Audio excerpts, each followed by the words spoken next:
This is Paul. Yes. Because on August 7th of 1965, yeah, um, Alabama's did something. Yes.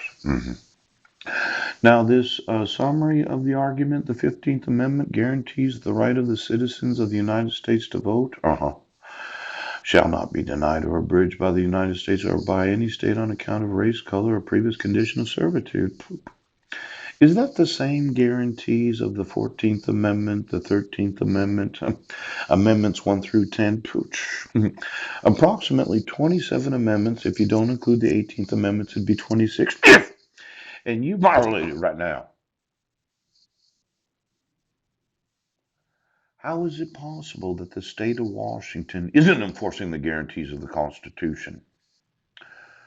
Well, these guarantees enacted the Voting Rights Act of 1965 to banish the blight of racial discrimination in voting, which had infected the electoral process in parts of our country for nearly a century.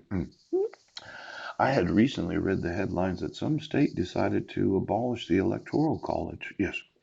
And then Washington state said, well, what happens if one of the electors decides to not vote with the popular vote?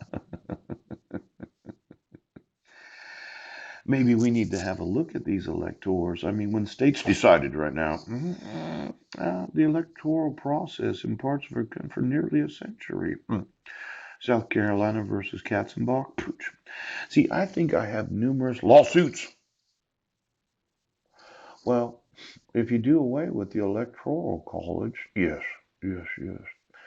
And then the state of Washington says that the elector is not obligated to vote the popular vote. And I've seen some of them that decided to vote for J.P. Patches, a clown that used to be on television in 1970. See, there's this idea. Why don't you get me all the legislation involving the electoral college? Yes, the electoral process of the United States, because I have a copy of the Constitution in my backpack here. Yes, and I'm going to see everything.